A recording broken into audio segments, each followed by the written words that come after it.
মা জাতিকে রাস্তায় নামতে হয়েছে। সুতরাং দেশের অর্থনীতি কোথায় যাবে, দেশ কোথায় যাবে, এটা ভাবার বিষয়। আজকে তাদেরকে যখন আপনারা উচ্ছেদের চিন্তা করেন, তখন সেই গোল টেবিলে আপনারা উদ্যোক্তাদেরকে অংশগ্রহণটা নিশ্চিত করতে প্রয়োজন মনে করেন না। এটা কতটা যৌক্তিক, এটা আমি আমার প্রধান উপদেষ্টা এবং আমার মিনিস্ট্রির উপদেষ্টার কাছে প্রশ্ন রেখে গেলাম। যেখানে নারী ক্ষমতায়নের কথা বলছেন, 2011-এ তাদেরকে এক্সাম্পল করেছেন ওয়ার্ল্ড ওয়াইড, এবং সেইখানে এসে আপনারা নারীদেরকে ছিটকে ফেলে দিচ্ছেন। এটা কতটা যৌক্তিক, আমি প্রধান উপদেষ্টা এবং আমাদের মিনিস্ট্রির যিনি উপদেষ্টা আছেন উনিও একজন নারী, এবং ওনার কাছে এই প্রশ্ন আমি রেখে যাব যে এই জায়গাগুলো থেকে কি ওনারা আমাদের সাথে অন্যায় করছেন না? ওনাদের কথা ছিল 2011-এ গভর্নমেন্ট থাকবে মনিটরিং পার্টনারে এবং আমরা থাকবো ইমপ্লিমেন্টেশনের পার্টনার। এখানে কোনো ইন্ডিভিজুয়াল উদ্যোক্তা সৃষ্টির কোনো সুযোগ নাই। এখানে তৃণমূল পর্যায় থেকে নারীরা উঠে আসবে এবং বিভিন্ন সংগঠনের মাধ্যমে বিভিন্ন এলাকার যে সমিতিগুলো আছে সেই সমিতিগুলোর মাধ্যমে উদ্যোক্তা তৈরি হবে, যারা তৃণমূল পর্যায়ের নারীদেরকে নিয়ে কাজ করে, স্বেচ্ছাসেবী নারী সংগঠনগুলো। তো আজকে তাদেরকে যখন আপনারা উচ্ছেদের চিন্তা করেন, তখন সেই গোল টেবিলে আপনারা উদ্যোক্তাদেরকে অংশগ্রহণটা নিশ্চিত করতে প্রয়োজন মনে করেন না। এটা কতটা যৌক্তিক, এটা আমি আমার প্রধান উপদেষ্টা এবং আমার মিনিস্ট্রির উপদেষ্টার কাছে প্রশ্ন রেখে গেলাম। শুধু তাই না, ওয়ার্ল্ড দেখে এডুকেশন মানুষকে চোখ খুলে দিয়েছে। আজকে মা জাতিকে রাস্তায় নামতে হয়েছে। সুতরাং দেশের অর্থনীতি কোথায় যাবে, দেশ কোথায় যাবে, এটা ভাবার বিষয় এবং এটা ভাবার এখন রাইট টাইম। আপনারা যদি এই ভাবনাটা না ভাবেন তাহলে আগামীতে আমাদের দেশই হয়তোবা থাকবে না।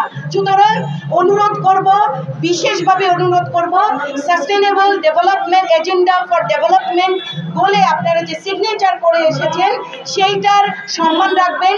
ওয়ার্ল্ডে নারীদেরকে যে নির্যাতনের শিকার হচ্ছে, এটা নির্যাতন। যখন আপনি আমার অংশগ্রহণের কথা বলবেন কিন্তু আপনি আমার অংশগ্রহণ নিশ্চিত করবেন না, এটা প্রতারণামূলক আচরণ এবং এটাতে নারীরা, তৃণমূল পর্যায়ের নারীরা নির্যাতিত হয়।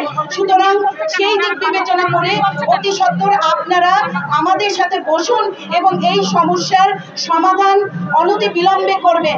আপনারা জানেন যে ছোট ছোট উদ্যোক্তারা, ক্ষুদ্র উদ্যোক্তারা 3টা ব্যবসা করে, যেটা হচ্ছে বাণিজ্য মেলা, 2টা ঈদ।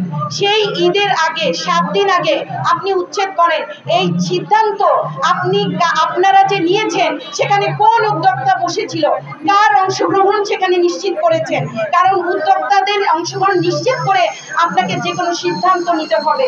সুতরাং আমি প্রধান উপদেষ্টা এবং আমাদের যিনি উপদেষ্টা, স্পেশালি আমাদের উপদেষ্টা, উনি একজন নারী বান্ধব মানুষ, উনি এনজিও কর্মী, উনি জানেন যে এই ছোট ছোট সমিতিগুলোর স্ট্রাকচার কেমন।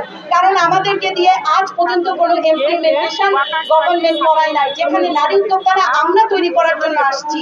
2011-তে স্বেচ্ছাসেবী নারী সংগঠনগুলিকে আনার উদ্দেশ্যই ছিল যে যে এলাকায় 64 জেলায় সমিতিগুলো আসবে তাদের মাধ্যমে নারী উদ্যোক্তা তৈরি হবে, কিন্তু আজ অবধি সেইগুলার কোনো ধরনের কার্যক্রম দেখা যায় নাই। সুতরাং আপনারা অতি সত্বর আমাদের সাথে বসুন, আপনারা আপনাদের সাথে বসতে চাই, আলোচনার টেবিলে বসতে চাই, সুন্দর সিদ্ধান্ত নিতে চাই এবং আমাদের নিমিত্তে আমাদের এই তৃণমূল পর্যায়ের নারীদের জন্য যে টাওয়ারটা করেছেন সেখানে এদেরকে বঞ্চিত করবেন না। আজকে যদি আপনারা বঞ্চিত করেন, পুরা সমাজ বঞ্চিত করবে। নারীদেরকে, পুরুষ শাসিত সমাজে নারীদেরকে উঠে আসা কতটা কঠিন এটা আপনি আপনার চেয়ারে বসেই জানেন, যে একজন নারীকে কত কষ্ট করে এই জায়গাটায় আসতে হয়। এমনও আছে যে একজন ক্যান্সার পেশেন্ট, সে তার ওষুধটাও এই ব্যবসা পরিচালনা করেই কিনে খায়।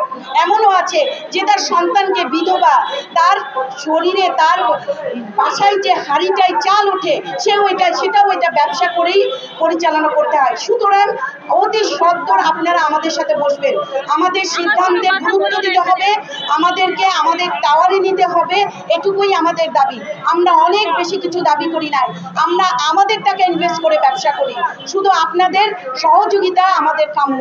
এইটুকুই যদি না পাই তাহলে আসলে হাস্যকরভাবে বলতে হবে যে আজকে মানুষ মানুষের জন্য নয়।